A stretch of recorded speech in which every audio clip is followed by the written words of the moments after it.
Assalamualaikum warahmatullahi wabarakatuh.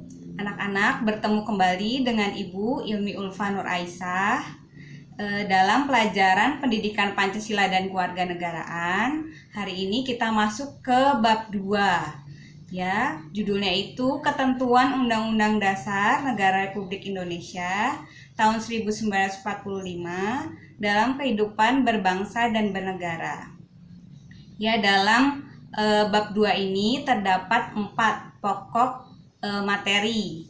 Ya, yang pertama itu tentang wilayah negara kesatuan Republik Indonesia. Yang kedua, kedudukan warga negara dan penduduk Indonesia. Yang ketiga, kemerdekaan beragama dan kepercayaan di Indonesia. Yang keempat, tentang sistem pertahanan dan keamanan di Indonesia. Nah, hari ini kita akan membahas ya, pertama itu tentang wilayah negara kesatuan Republik Indonesia. Ya.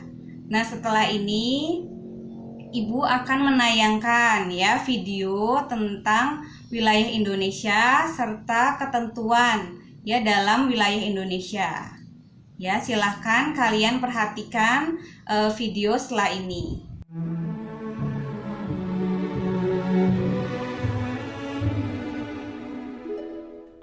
Indonesia dengan keanekaragaman budaya yang tersebar dari Sabang sampai Merauke melambangkan beraneka-ragamnya kepentingan dan tujuan dari seluruh aspek kehidupan di Indonesia. Dan demi mempertahankan keutuhan dan kedaulatan negara, semangat gotong royong serta persatuan dan kesatuan yang tercermin dalam Bhinneka Tunggal Ika akan menyatukan keanekaragaman di Indonesia menjadi negara yang utuh dan berdaulat.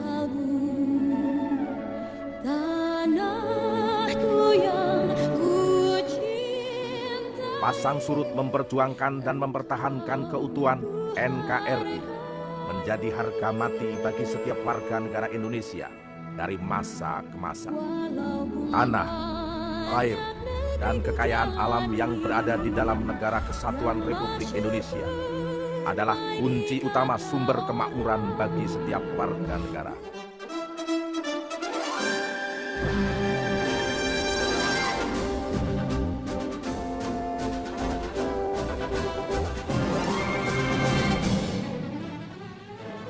Proklamasi kami, bangsa Indonesia, dengan ini menyatakan kemerdekaan Indonesia. 17 Agustus 1945, perairan wilayah negara Republik Indonesia ketika bagian perairan pedalaman berada di bawah kedaulatan mutlak negara kesatuan Republik Indonesia. Inilah konsep wilayah NKRI yang ditunjukkan kepada dunia internasional. Penentuan batas-batas wilayah negara Indonesia disesuaikan dengan asas negara kepulauan, pengaturan lalu lintas damai pelayaran yang lebih menjamin keselamatan dan keamanan NKRI, dan laut teritorial diukur sejauh 12 mil dari garis pangkal kepulauan yang menghubungkan titik-titik terluar dari pulau terluar milik Indonesia. Hal ini menghasilkan satu kesatuan wilayah yang utuh dan bulat atas tanah dan air Indonesia.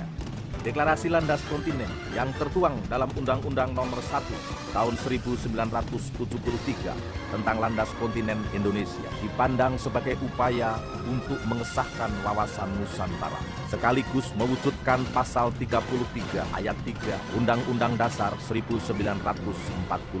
Asas pokok yang termuat dalam deklarasi ini salah satunya adalah sumber kekayaan alam yang terdapat dalam landas kontinen Indonesia adalah milik negara Republik Indonesia. Selain itu, pada tanggal 21 Maret 1980, pemerintah mengeluarkan pengumuman mengenai zona ekonomi eksklusif yang menyatakan bahwa zona ekonomi eksklusif selebar 200 mil dihitung dari garis dasar laut wilayah Indonesia. Melihat peraturan UNCLOS yang memberikan kewenangan bahwa penarikan garis pangkal lurus diperbolehkan sampai 100 mil laut, Indonesia melakukan penarikan garis pangkal lurus pada kantong Natuna dengan peraturan pemerintah nomor 61 tahun 1998.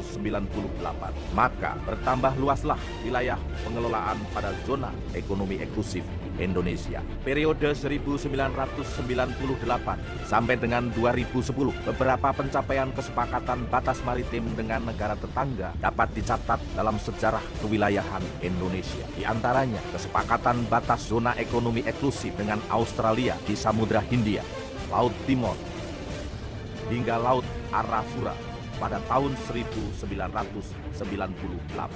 Di satu sisi, dengan diakuinya konsep wawasan Nusantara, Indonesia mendapatkan banyak pertambahan wilayah laut. Di sisi lain, Indonesia oleh masyarakat internasional diwajibkan untuk menetapkan alur laut kepulauan Indonesia atau disebut ALKI, di mana melalui alur laut kepulauan Indonesia ini, kapal-kapal asing dapat melewati laut wilayah Indonesia.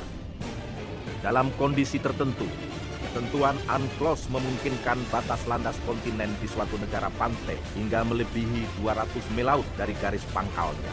Dengan memanfaatkan ketentuan ini, Indonesia kemudian melakukan submisi perluasan batas landas kontinen di luar 200 mil lautnya dengan menunjukkan bukti ilmiah berdasarkan kegiatan survei dan pemetaan yang dikoordinir oleh Baku Surtanal yang menjadi Badan Informasi Geospasial.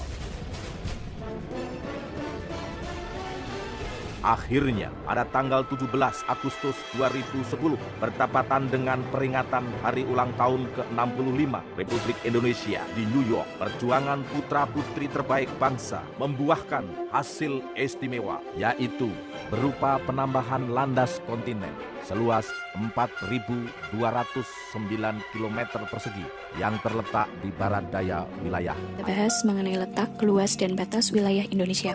Yang pertama itu mengenai letak wilayah Indonesia. Jadi letak wilayah Indonesia itu dibagi menjadi dua. Yang pertama adalah letak astronomis dan yang kedua adalah letak geografis. Letak astronomis itu adalah letak suatu wilayah dilihat dari posisi antara garis bujur dan juga garis lintang. Garis lintang adalah garis yang membagi bumi menjadi dua bagian, yaitu antara utara dan selatan. Artinya, garis lintang itu posisinya adalah sejajar dengan khatulistiwa. Sedangkan garis bujur adalah garis yang menghubungkan antara kutub utara dan kutub selatan. Jadi, garis bujur itu tegak lurus dengan khatulistiwa. Masing-masing garis, baik lintang maupun bujur, itu mempunyai pengaruh terhadap kedudukannya di Indonesia. Untuk garis lintang, pengaruhnya terhadap Indonesia adalah Indonesia terletak di daerah tropis. Kalau berdasarkan posisi kedudukan bumi, Indonesia itu terletak di lintang rendah atau 0 derajat. Daerah tropis, ciri-cirinya adalah kelembaban udara rata-ratanya tinggi karena banyak menerima hujan. Mempunyai dua musim, yaitu musim penghujan dan musim kemarau. Kemudian juga karena banyaknya curah hujan, banyak sekali keragaman flora dan juga fauna. Sedangkan untuk pengaruh garis bujur, Indonesia terletak di bagian bumi sebelah timur. Juga terdapat perbedaan waktu setiap daerah. Seperti yang sudah kita ketahui, waktu kalian mempelajari di kelas 10, ada waktu Indonesia bagian Barat, WIB, kemudian waktu Indonesia bagian Tengah, WITA, dan juga waktu Indonesia bagian Timur atau WIT. Jadi, itu adalah pengaruh garis bujur dan juga garis lintang, atau pengaruh letak astronomis. Yang kedua adalah letak geografis. Letak geografis adalah posisi keberadaan sebuah wilayah berdasarkan letak dan bentuknya di muka bumi. Pengaruh letak geografis untuk Indonesia, yang pertama Indonesia itu menjadi lokasi yang sangat strategis karena berada di antara dua benua dan juga dua samudra, yaitu benua Asia dan benua Australia, juga Samudra Hindia dan Samudra Pasifik. Kemudian Indonesia kaya akan budaya. Hal ini karena banyak sekali perdagangan-perdagangan internasional yang pada zaman dulu masuk ke wilayah Indonesia. Indonesia juga disebut sebagai negara maritim terbesar atau sebagai negara kepulauan. Indonesia memiliki keanekaragaman hayati dan hewani yang melimpah. Juga sebagai negara agraris terbesar. Yang kedua adalah luas wilayah Indonesia. Seperti yang kita tahu, luas wilayah Indonesia itu terbagi menjadi luas daratan dan juga luas perairan. Luas daratan dan perairan di Indonesia itu lebih dominasi oleh luas perairan. Itulah yang menjadikan kenapa Indonesia disebut negara maritim. Ada juga sebutan untuk Indonesia itu negara kepulauan karena memang Indonesia terdiri dari banyak sekali pulau. Untuk luas daratan di Indonesia itu kurang lebih 1.913.578 km persegi. Sedangkan luas perairan Indonesia itu terbagi menjadi beberapa bagian. Yang pertama ada laut teritorial, kemudian ada zona tambahan, ada zona ekonomi eksklusif, ada perairan kepulauan, juga perairan pedalaman. Kalian sudah mempelajari itu ya. Jadi kalau laut teritorial itu sejauh 12 mil, kata kuncinya adalah 12 mil, sedangkan zona tambahan adalah 24 mil, sedangkan kalau untuk zona ekonomi eksklusif itu adalah 200 mil, yang ditarik dari garis pangkal pantai terluar. Untuk yang ketiga adalah batas wilayah Indonesia. Batas wilayah Indonesia itu dibagi menjadi dua batas. Ada batas alam dan juga batas buatan. Kalau batas alam itu ada sungai, ada laut, dan juga ada ikir pegunungan. Sedangkan batas buatan itu ada tembok, kawat, pagar, tugu, dan sebagainya. Kenapa sih harus dibatasi antara satu wilayah dengan wilayah lain? Supaya menunjukkan atau menandai luas yang dimiliki oleh suatu wilayah, sehingga tidak terjadi perdebatan atau perebutan suatu wilayah. Kemudian yang kedua, dapat memisahkan hak dan kewajiban masyarakat, anggota masyarakat, dan negara atas suatu wilayah. Untuk batas wilayah Indonesia, perbatasan darat itu berbatasan langsung dengan 3 negara, Malaysia, Papua Nugini, dan Timor Leste. Sedangkan perbatasan laut itu adalah India, Thailand, Malaysia, Singapura, Vietnam, Filipina, Palau, Papua Nugini, Australia, dan juga Timor Leste. Sebelah utara itu berbatasan dengan Malaysia. Kalau bagian laut, ada Malaysia, Singapura, Thailand, Vietnam, dan Filipina. Untuk sebelah barat, itu ada Pulau Rondo di Aceh dan Pulau Nicobar di Indonesia. Kemudian untuk bagian lautnya ada Samudra Hindia dan perairan negara India. Sebelah timur, bagian darat ada Papua Nugini, bagian laut ada perairan Samudra Pasifik. Dan sebelah selatan, daratnya ada Timor Leste, lautnya adalah perairan Australia dan Samudra Hindia. Nah ini ya.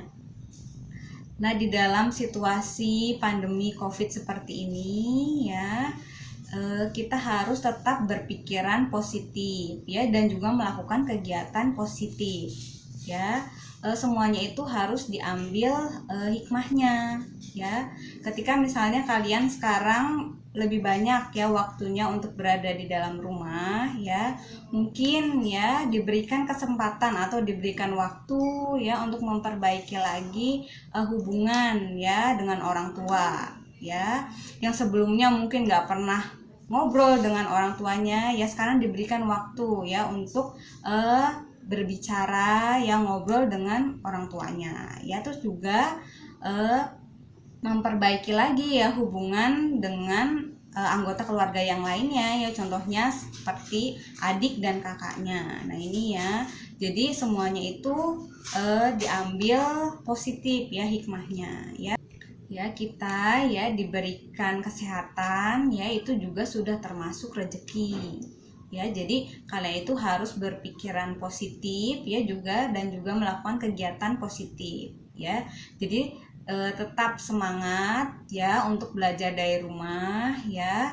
Sekian dulu pertemuan hari ini ya, kurang lebihnya Ibu mohon maaf. Wassalamualaikum warahmatullahi wabarakatuh.